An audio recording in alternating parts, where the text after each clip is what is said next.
The historical events depicted in Shakespeare's Julius Caesar took place over 2,000 years ago, in the year 44 BCE.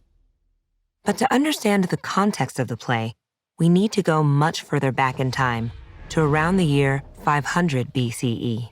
At that time, ancient Greece was just entering its golden age, which would produce the Parthenon, the philosophies of Plato and Aristotle, and a radically new form of government called democracy. Meanwhile, in the rather insignificant city of Rome, an event occurred that would eventually lead to the emergence of one of the most powerful and longest-lasting empires the world had ever seen. Rome had been ruled for some time by the Tarquin line of kings, but they had degenerated into cruel tyrants. A group of nobles, led by Lucius Junius Brutus, rebelled and overthrew these oppressors. The Romans then had to decide what kind of government should replace the overthrown monarchy. The upper-class nobles wanted an aristocracy, ruled by the elite few. The plebeians, the great majority of Romans who were not part of the upper class, preferred a democracy, along the lines of the Greek model. Yet on one point, all Romans were in agreement. Never again would they be ruled by a tyrant with unlimited powers.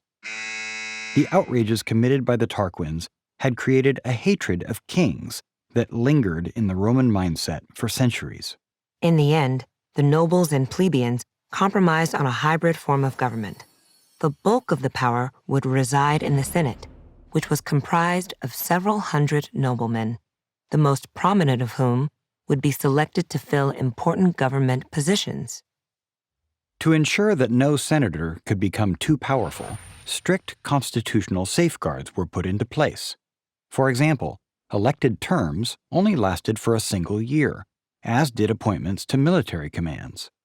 Additionally, once a senator had served a term as consul, the highest office in the government, he had to wait 10 years before he could run for that office again.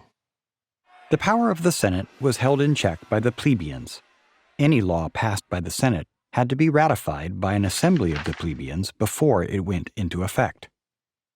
The plebeians elected several of their own to serve as tribunes, who looked after the interests of the working classes and could veto actions taken by the Senate. We meet two of these plebeian tribunes, Flavius and Marullus, in the opening scene of the play. This system of government, referred to as the Roman Republic, lasted for 450 years, to the time of Julius Caesar. That's twice as long as the United States has been around. One reason for the Roman Republic's success was the culture it fostered among the Roman nobility. Since the amount of personal power anyone could attain was restricted, the nobles instead competed for the honor and fame that came from best serving the state and enhancing the welfare of the people.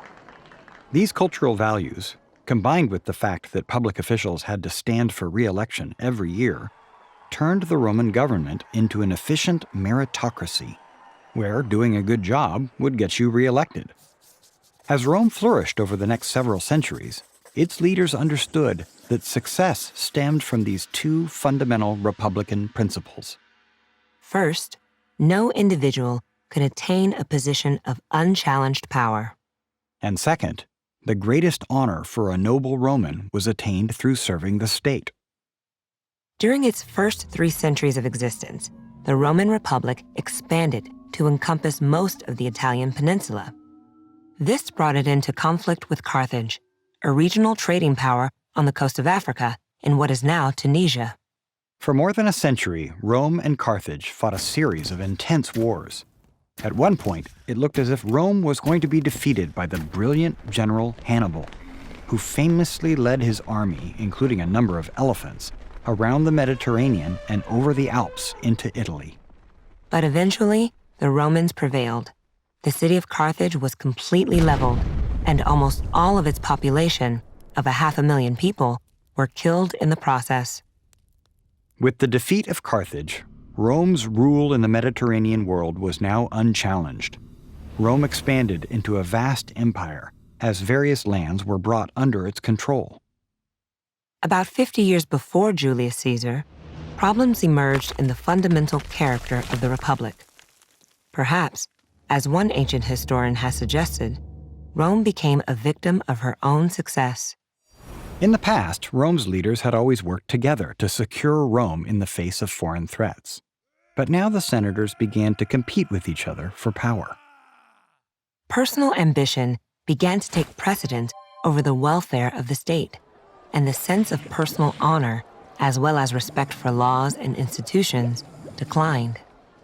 Unscrupulous officials and judges took bribes, and elections were influenced by power and wealth. The most power-hungry politicians sometimes resorted to violence, inciting riots by their plebeian supporters, or hiring thugs to murder their opponents. On 2 occasions, open civil war broke out in the streets of Rome. The more principled senators made speeches criticizing the deterioration of the moral ideals of the Republic, while those less principled were busy exploiting the system to serve their own interests. Yet whenever a ruthless politician threatened to take control of the government, a large coalition of senators quickly formed to uphold that long-standing Republican tradition of opposing the accumulation of too much power by any one individual. There was just a small group of senators who took the opposite view. This group thought the Republic had reached such a degenerate state that only a strong leader could make Rome great again. It was at this point that Julius Caesar made his appearance on the political stage.